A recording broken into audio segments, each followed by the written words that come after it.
Oh man, wow. It has been a long time since I've been in front of this camera in this format. Yo, what is up, everybody? I'm going to touch on why I haven't posted in a while, where have I been, what's been going on with me, and everything of the sort. So stay tuned. This is a little bit of a longer video and a different format video. But yeah, all right, stay tuned. Where have I been? What have I been doing? How have I been doing, and why I don't post as much as I always talk about. And literally, there's one word for that, and that word is depression. Um, yeah, so depression has been something I've dealt with since I was younger, all the way from when I was a kid, and anxiety as well. So, depression and anxiety, hand in hand, have not been great for me. I can remember being depressed as young as being like 8 years old. I'm saying a lot because I haven't really thought about everything that I wanted to say. I have my phone here and it's gonna show me or I have some things I want to talk about on my phone, but outside of that, it's pretty much just raw talking to the camera. Yeah, so basically depression has been really kicking my butt these last 2 years. Um, it really started all when I broke up with the girl I was dating at the time, Anshul. She's been on the channel before, and it really never got any better. It just got progressively worse, exponentially worse. It was manageable pretty much all the way through high school, but with the stress of college and just normal life stress, it definitely took its toll further and further and worse than I thought it ever possible. So yeah, that's the first part of it. I'm sure that's probably my sister texting me or something. Okay, so obviously I've talked about what was happening with me when I was younger, so let's kind of move on and talk about what's happening with me now. Having depression as an African American person is probably one of the hardest things ever, simply because your community doesn't necessarily support mental health issues. So for me, in the household that I grew up in, mental health was never really talked about, nor was it really focused on. And at that, it wasn't really something that had very high credibility, at least from what I experienced and what I thought. Some people might think differently, whatever, but this is just my experiences. And so, growing up, when I was in high school, I remember reaching what I thought was rock bottom and wanting to get therapy and, all that kind of stuff. But the people in my life were really afraid that it would negatively affect me in the future. And so I never got that care then. Fast forward years later, and I'm in college and I'm going to get care because I literally just couldn't take it anymore. So I'm going to get care, and I went to see the guy one time and I was like, okay, trying to get into it. And then the second time I went, there was me and there was another black kid sitting right next to each other. And he walks up and he looks right at this other black kid and he says, my name. And, that's one of the reasons that it really is hard when you're African American and you're trying to get mental health help. It's really hard to expose yourself and then, have all the same problems that come with being African American in America leak into your care. So that was that first initial barrier and hurdle that I had to jump over. And I have them right here. The next thing is that stigmatization, right? So I didn't really understand what depression and anxiety were. I literally thought that these were normal things. And I know it kind of takes away from stigmatization, but it's going to wrap back in. So I really thought that these were normal things. And, nobody wants to be depressed. Nobody wants to be anxious. So I would try and forcibly reject these feelings as not to be stigmatized, because I didn't want anybody to know that I was constantly sad. I didn't want anybody to know that I was constantly anxious. And I say was, but truly am in some aspects of my life. And, we're going to move on further and talk about my care that I've been going through. But yeah, so that stigmatization of, that those commercials that you see is are you depressed? well, try this medicine and it'll complement your antidepressants. And you see that person just having a hard day at work and they can barely, go mow the lawn or wash the car or whatever. Literally, that was me, right? And it was hard to do literally the most basic and most simple of things. Like, it could be anything from washing the dishes to going on a drive to the grocery store. It just became hard and almost impossible to live my life. And afraid of falling into that stigma, I never really told anyone about it. I literally just told my mom this week, and I've been dealing with this for almost 2-3 years seriously now, and it really is just hard. So that's one thing that was really like making it harder for me. I didn't really want to be on camera. I didn't really want to do any of that kind of stuff. I actually had started live streaming, which I want to get back to, but I actually had started live streaming and doing cool stuff like that.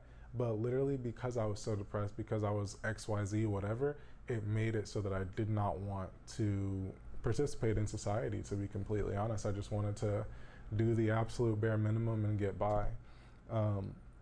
So now let's start talking about like what helped and what's been working, or what do I feel like's been working and what am I doing now. So finally, after literally dropping out of school, which is a whole different thing, after 4 or 5 just completely failed relationships, after many friends being lost, I got a therapist. So that's what I'm going through right now, is therapy. And I had kind of started it when I was in school, like I'd mentioned, and then I started back up again, and that didn't work out. So it just seemed like every time I was going to get help, there was just a roadblock. And so it took me maybe about 6 months, really? No, maybe like 3 or 4 months. Let's say 4 months to actually get a therapist with not the best amount of looking, but I was still searching. Like, I wasn't doing nothing. And so it took me months and months to actually find a therapist, and I actually found one. And she's been great. She works hand in hand with my primary care doctor. It's actually all under one roof. It's amazing. The day that I called my primary care doctor, it was crazy because I had to get a new primary care doctor. There were so many hurdles that I had to go over, right? And when you're depressed, when you're anxious, it's hard to do stuff like that. It seems so simple, but it is extremely hard, and I can't quantify it other than the feeling of, just this enormous weight on your shoulders that you can't shake, you can't get it off. I don't know if you've ever worked out, but imagine squatting. Like, I used to be able to squat like 405 pounds, which may not be a lot to some of y'all. To some of y'all, that's like, wow, that's 2 of me on his back. But that's what I used to be able to do. And it just constantly felt like that, just pressure. And that feeling of anxiety came when I felt like I could not escape that pressure. And that's frustrating, right? So talking to my therapist has really helped, and she's given me different tools to really help me. And a part of therapy is truly subscribing to the idea that these things will work for me. I've also read a couple books, but currently I'm reading Think and Grow Rich, or really listening to it. And I've listened to it before in the past, but I'm re-listening to it because I think that it's truly going to help me advance myself. Anyway, so therapy has definitely been helping. I know that's a long way to say it. And lastly, I take medication. I take sertraline daily. I don't want to get too much into the milligrams or whatever. And that was another big hurdle for me. I didn't want to get onto the medication. I was really just trying to work it out without that. However, it just wasn't going to work. It just wasn't possible. It wasn't feasible. And so the first time that I even got on the phone with my new primary care doctor, I'm talking about all my problems and all these different things, and that was so uncomfortable. And she's like, hey, yep, you're considering medication? Like, I didn't even really want medication at that point. I was just considering it. And she was like, yep, here you go. Here it is. There you go. You got it. And that was an interesting experience for me too, because it wasn't like I didn't have a choice, right? I could have not picked up the medication, whatever it was. But I chose to just accept the help. And I went to go get this medication.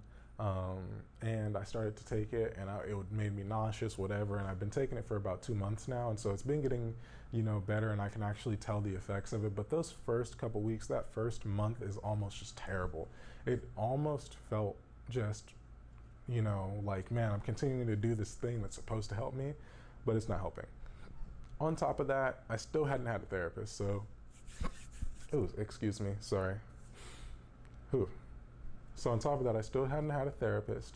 I was still working on finding one, and that took forever. The whole process of that just was ridiculous. I didn't have the therapist, right? So the medicine without the therapy was just not working. The therapy without the medicine really wasn't working either. So I thankfully got the chance to have both. And those first couple weeks of therapy, I was frustrated because I had to start again with this whole new person. I didn't really want to start. I didn't really want to be there. I just knew that I needed help, and this was the only way that I knew how to get it, right? And so doing that, and then just a couple weeks ago, I really started talking to this lady, and I really let her know my problems, and I really just opened up. In the last session that I had with her, I think I talked for the whole hour. And so this is just like a note to talk about where have I been, what am I doing with my life, and how is life going for me. If I had to rate my life right now, I'd probably rate it like maybe a 4 out of 10. I would say it's not, or maybe I give it like, no, that's too low. I would say my life is probably like a C right now. Like, I feel like I'm passing at life, but I don't necessarily feel like I'm doing anything that's gonna make my life better every day. And that's what I'm really trying to get into, and that's going to be a whole different video. But I just wanted to make this to tell you, if you are Black, if you are a male, if you feel like these feelings are normal, one, these are not normal feelings. You might have seasonal depression, or you could be like me with like diagnosable depression and diagnosable anxiety, where you probably do need like counseling and medication. First of all, I would say anything that's going on in your life, spend the money to go to therapy. If it's $100 a session, go. If it's $50 a session, go. It's worth it. It's worth it. It's worth it. It's worth it. I can't explain to you how much it's worth it, but just having that person that you can talk to, and somebody that can give you good, honest advice, and somebody that can just truly listen to what you have to say and not have anything to say back about it, invaluable. But yeah, if you're male, if you're Black, if you're afraid of being stigmatized, if you're yourself are chronically depressed and you're at your wits' end and you just don't know what to do, it seems like you try one thing and that fails, you try another thing and that fails, you're trying to listen to everyone around you all of the time, these things are failing, and you still don't feel like you have any purpose, please, please, please, go talk to your primary care doctor. If you don't have one, find one. If you can't find one, go on Psychology Today, I believe. You can find a therapist on there, and you don't even need to be referred to your primary care doctor. At least I think that's how it works. Don't quote me on that. But just saying that there are many, many, many, many different ways to take care of yourself.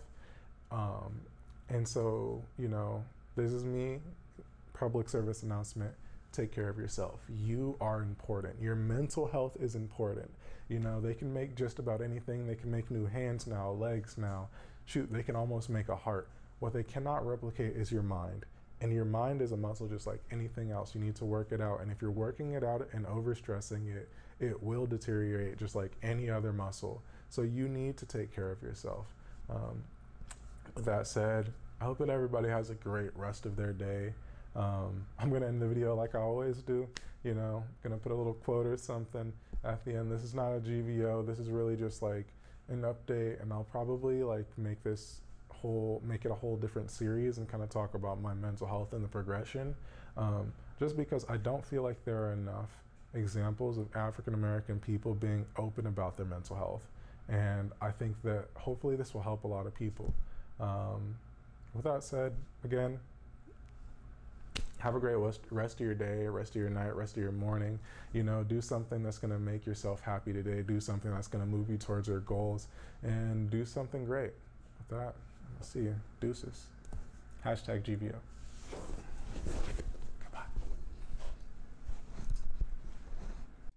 All right, y'all. So I found this little site called eTherapy. It seems to be a free online therapy site. Let me know what you think of it if you try it out. Yeah, that's gonna be it. No quote for today, just pure information. I hope you guys have a great day. All right, bye bye.